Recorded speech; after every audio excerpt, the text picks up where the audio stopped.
Ladies and gentlemen, podcasting since 2005. You're listening to Gamertag Radio.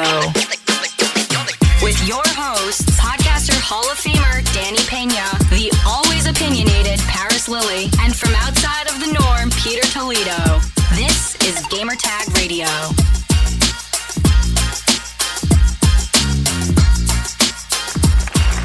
Emergency podcast.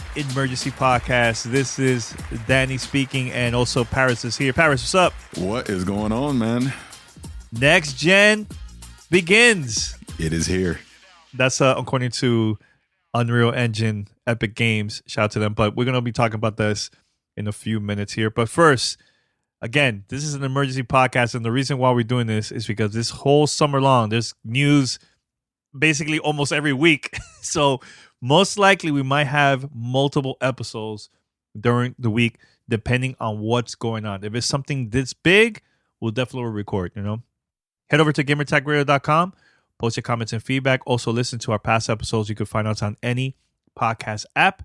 Just search for Gamertag Radio, subscribe, follow us, and also post a review. And if you would like to be part of our fan mail episode, this is how you can contact us. Send us your feedback or questions. Give us a call at 786-273-7GTR. Email us at fanmail@gamertagradio.com or leave a message on speakpipe.com/gamertagradio. All right, so Paris, this is it, man. We watch Summer Game Fest. I think this was like the official first big one, I think, in my opinion, from Jeff Keighley. He showed a tech demo of the new Unreal Engine 5 from Epic Games, and also there was a Q&A interview right after the presentation. So this tech demo was using Unreal Engine 5, but through PlayStation 5, right? Yep. So, first thing first, your thoughts about the engine?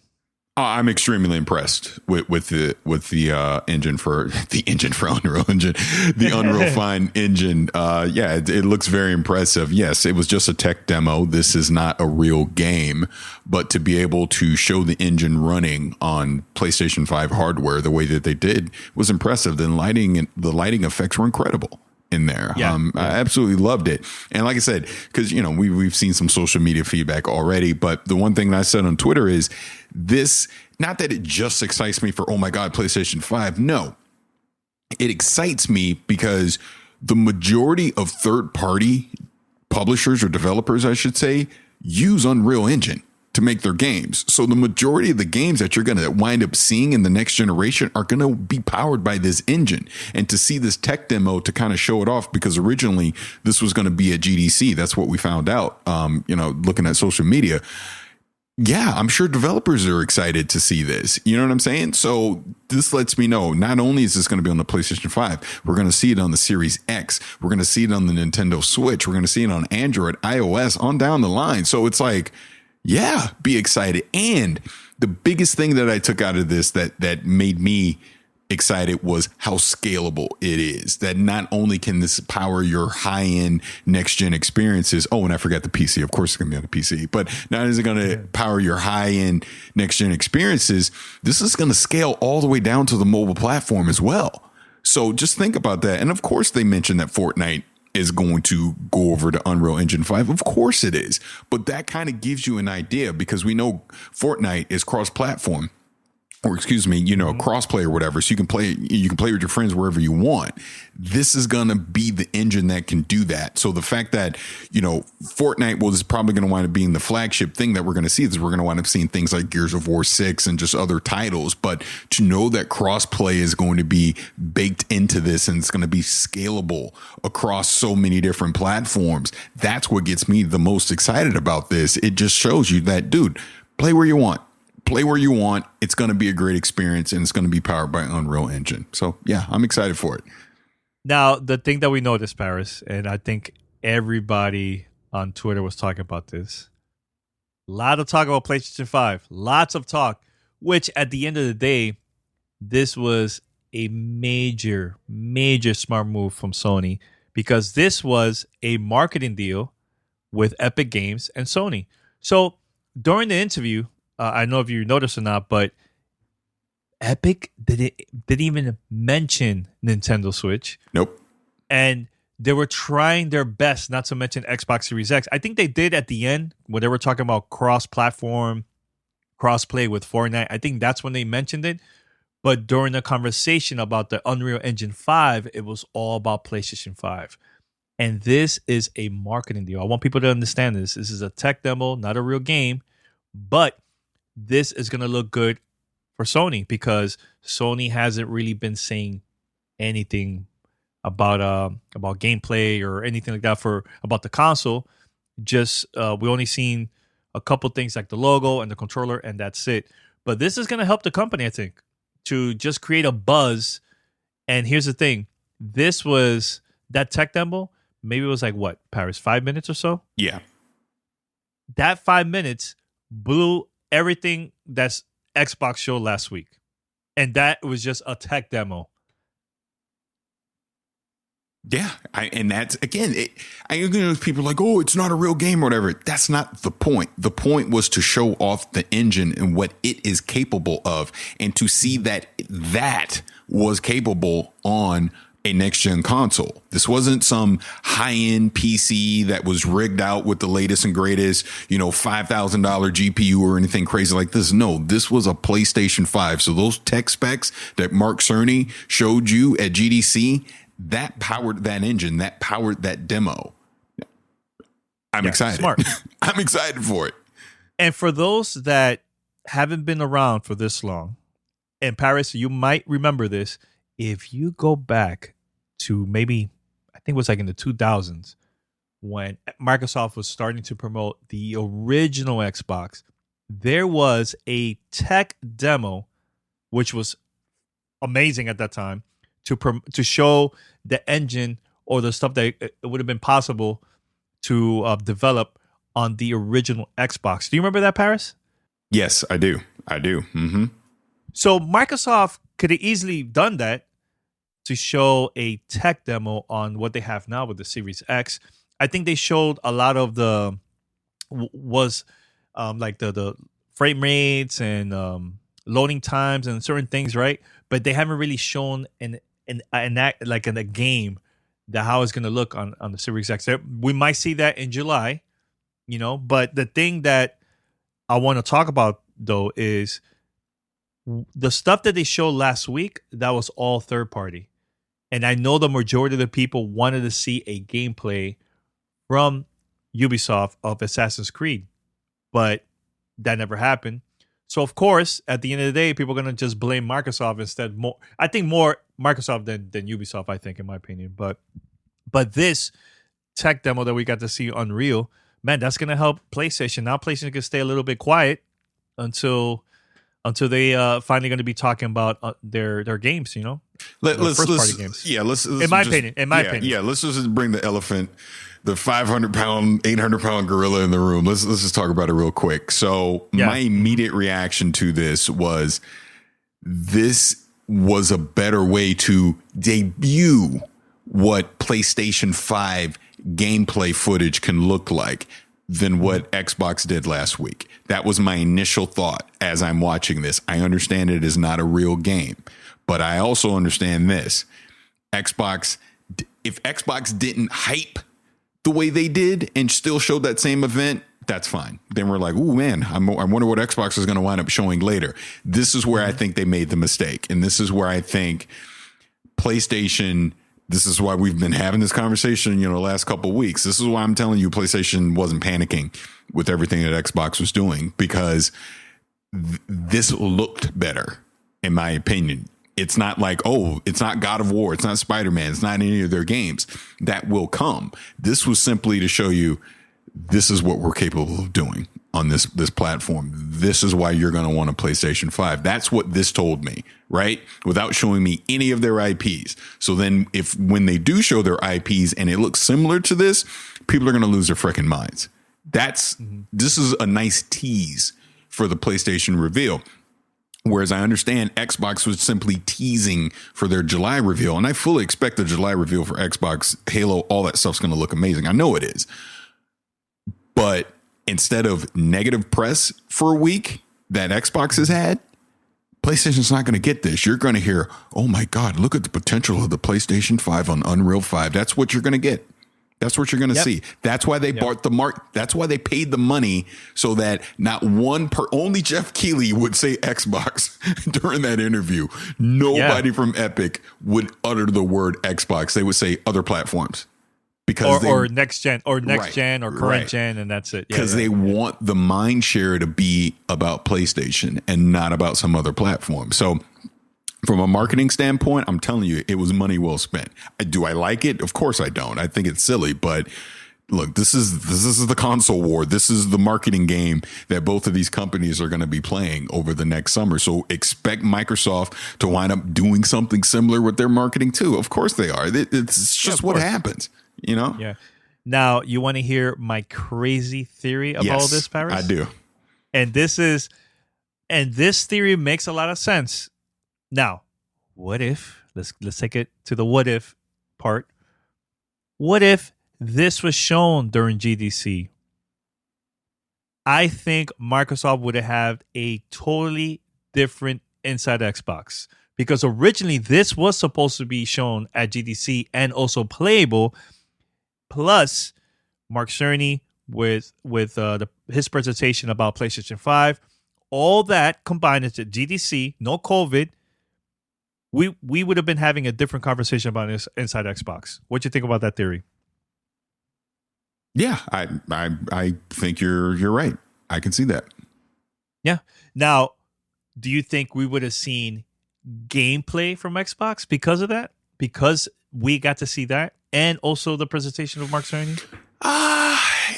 Or you think would have been the same thing? You know? It's hard to say because, again, you take COVID out, E3 happens the way it normally would have. Maybe they would have saved everything for the media briefing. I don't know. It's hard to say, but I can definitely see a scenario where what you're saying happens, though, for sure. Yeah, but I think it was very impressive, man. I was like, man, is this a game? As soon as they said tech demo, I'm like, but it looks, man, that looked really good. Really good. And it looks fun. Like the stuff they were showing and the flying part it reminded me of Anthem. So I don't know if you saw that in the chat. Because Parris was streaming on his YouTube channel. Yeah. I was like, take that Anthem, because it felt it was fast, it looked good, and it was awesome. It was really, really good. But what else you thought about just the conversation overall about that, Parris? About just the presentation overall? I thought it was fine. I thought it was good. I'll say this, just like we've been speculating and talking about it last week or so anyways. Jeff Keighley's taking over. He done made the power move. He just made the power move. We're watching it in real time. It's happening in real time now. We're seeing him slowly but surely take over the whole gaming media presentation. Like I said, Summer Game Fest, the Game Awards, all this stuff. He's taking a hold of it. He's leading. He's going to lead by example. And these developers and these publishers are going to see that Jeff Keighley's the guy. We need to go through Jeff Keighley to present our new game or our new hardware. That's what's going to happen. We're watching it in real time. You're listening to Gamertag Radio.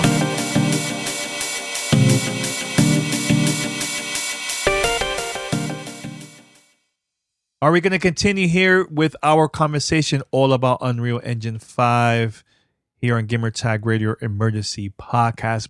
But first, let's listen to our listeners worldwide. They sent us some voice messages here for fan mail. Fan mail at gamertagradio.com.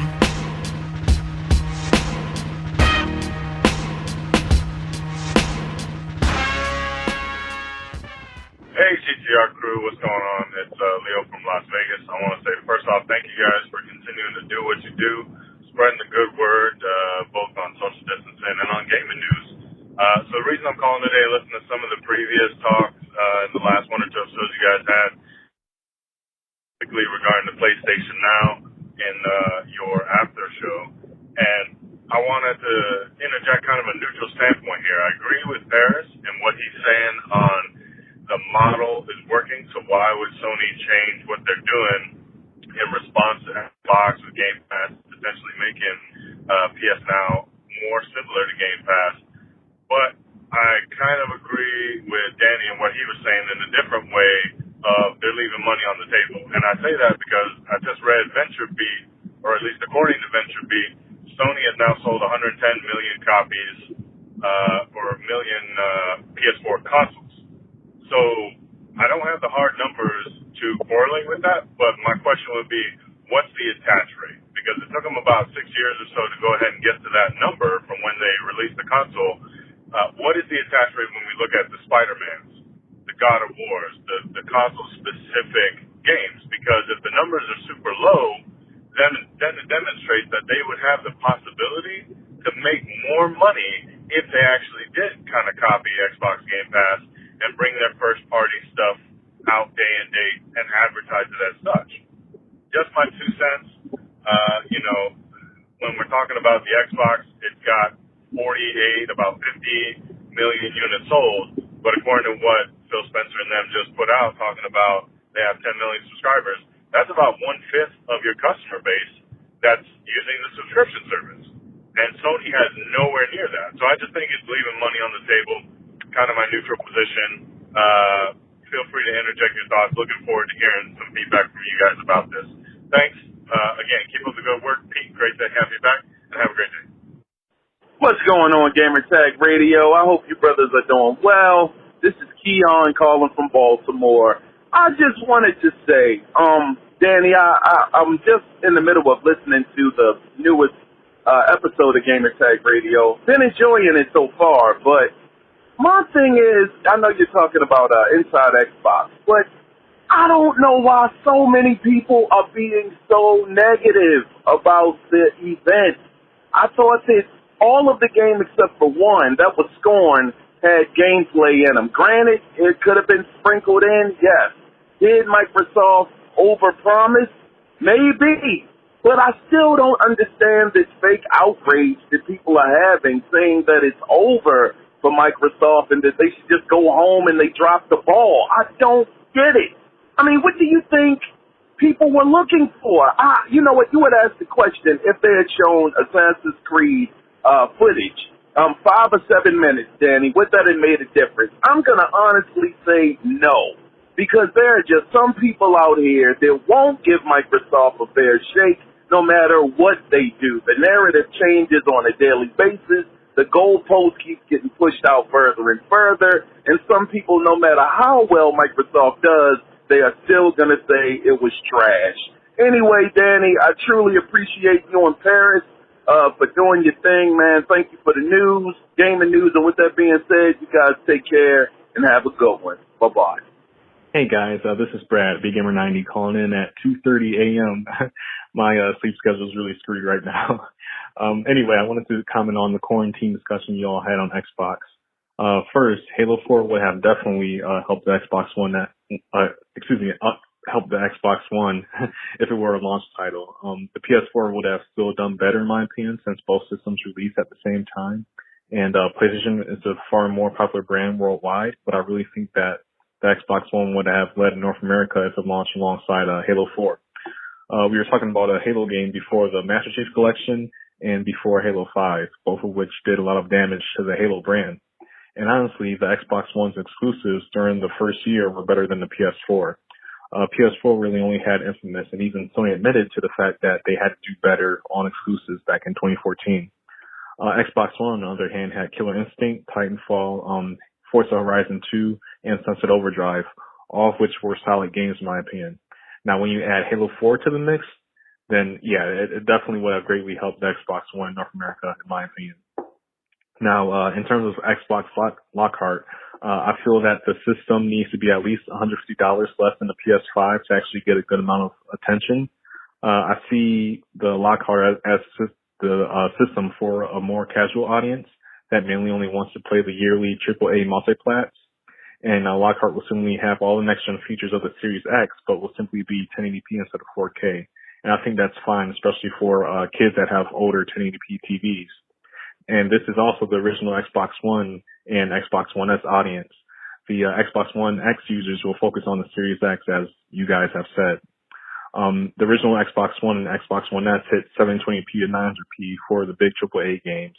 And getting those games in 1080p at a lot 60 frames per second would still probably feel like a next-gen leap, especially when you add in the solid-state drive benefits. But I guess we'll see how things play out in the upcoming months when we get more info. Anyway, keep up the good content. These past 6 months or so have been really hard for me, some of the hardest in my life, to be honest. And your podcast has helped me to calm down and relax a bit, so I definitely appreciate it. And I'll talk to you guys later, probably on Twitter. All right, guys. See you later. Bye. All right, so let's continue with the show, only here on Gamer Tag Radio. This is Gamer Tag Radio. Voicemail at 786-2737-GTR. Now, did you watch the trailer that he just posted 23 minutes ago of Summer Game Fest? I did. There was a lot of clips there of hints of what we're going to be seeing throughout the whole summer. Now, before I mention the games I got to see, I like this setup that he will have one game to talk about maybe per day or whatever the schedule is. But I like that because it will make the game shine more than anything else instead of having multiple titles, right? Plus, you'll see these games like yesterday. It was Tony Hawk Pro Skater, the part 1 and part 2, but they're bringing that back for the current gen, and that's coming out sometime in September. And that game alone, yes, it's not groundbreaking or anything like that, but people were talking about it. It was the number one game, the number one conversation on Twitter. It was trending worldwide. So that's one. Number 2, now with this, you go right now to Twitter, Unreal Engine 5, Summer Game Fest, not Mafia 1, but a couple other things that was related to that stream, trending. Now, watching this trailer, you get to see a couple games. These are the ones that stood out to me the most right now. It was Mortal Kombat, also Hellblade. I saw that. Yep. Hellblade. You also will see, you get to see Cyberpunk and Halo Infinite in there too. Yep. Here's my theory on that. Like I was telling you before, I do think, as far as like Xbox, PlayStation, all that, I think their games, they're going to debut their way. They're not going to go through Jeff to debut them. But even with Cyberpunk, I don't think they're debuting that the way they want to do it. But once it's debuted and we've seen all that stuff, I do think then Jeff's going to get people to come in for interviews and the further details to talk about that. So that's why I think you're seeing like a Halo and a Cyberpunk and a Hellblade, because we're probably going to see those games at the Microsoft event, right? And then after we see Halo at the Microsoft event, Bonnie Ross or someone goes on to talk about Halo with Jeff Keighley as a part of Summer Game Fest. I totally see that happening. It makes a lot of sense. Yeah. I mean, man, I like the setup, man. I really. No, again, he's taken over, and honestly, I'm happy about it because, like I said, this whole E3 format, the way we've been doing it, needed to evolve. Unfortunately, COVID happened, and it's forcing it. But we're gonna come out on the other side of this and realize, hey, I dig this. I like this, and they're gonna keep doing it next year. He already said he's gonna do it next year, so.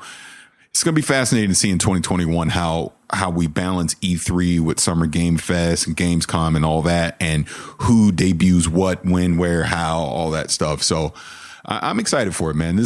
Jeff's been doing a great job the last couple of years with everything he's been doing, and this is just another example of it, in my opinion.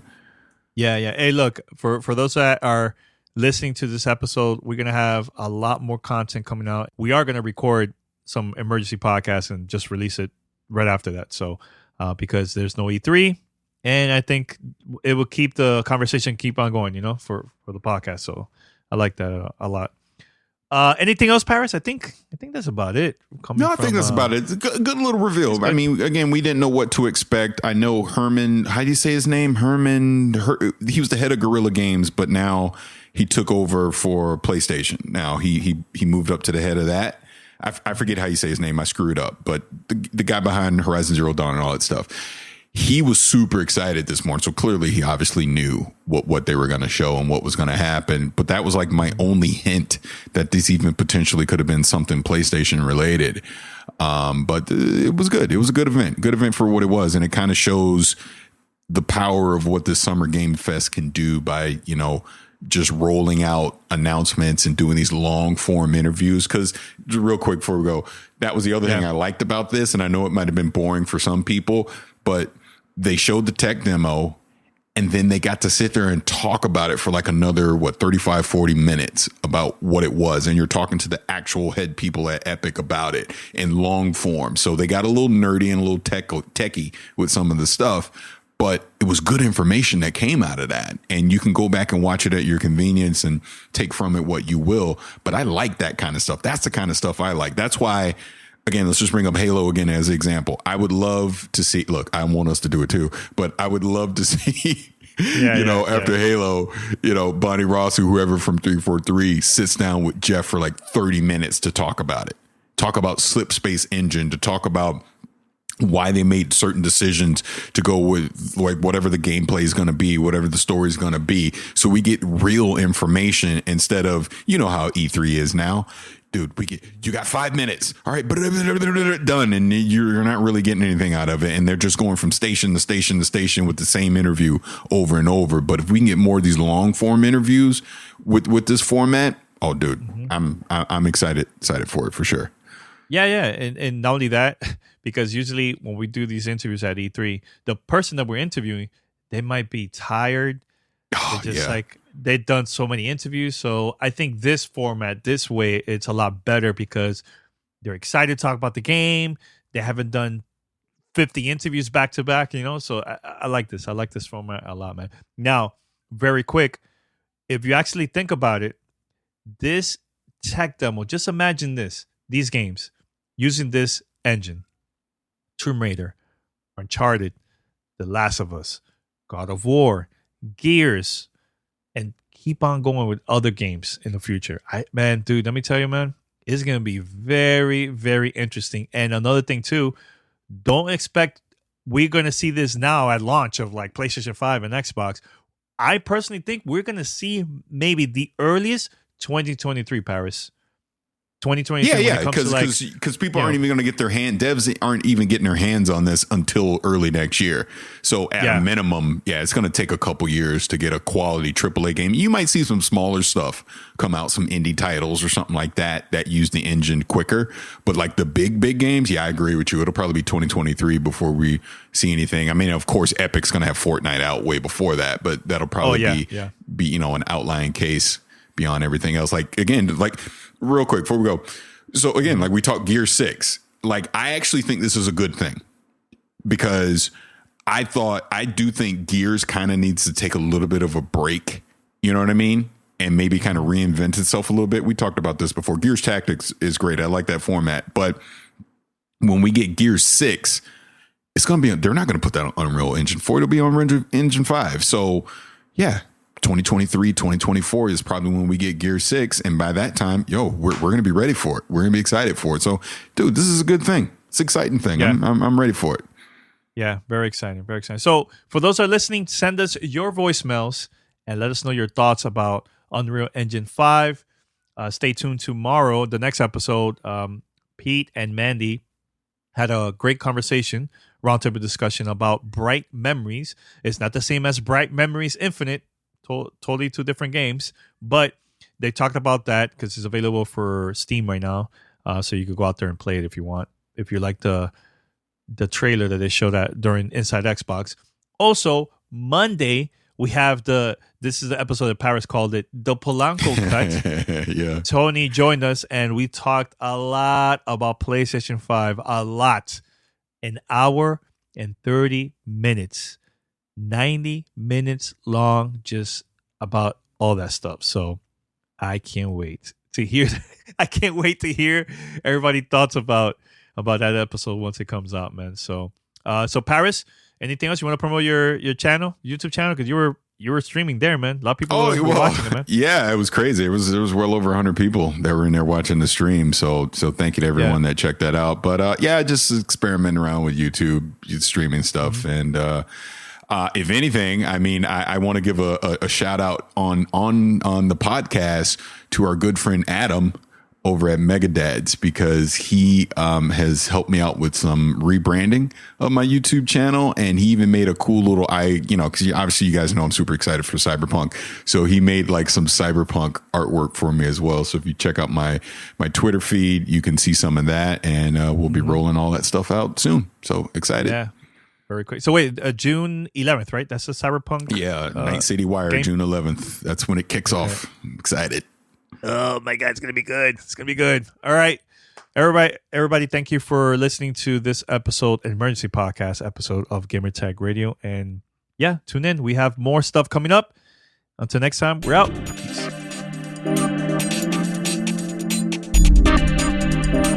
Thanks for listening to Gamertag Radio. Be sure to like us on Facebook and follow us on Twitter.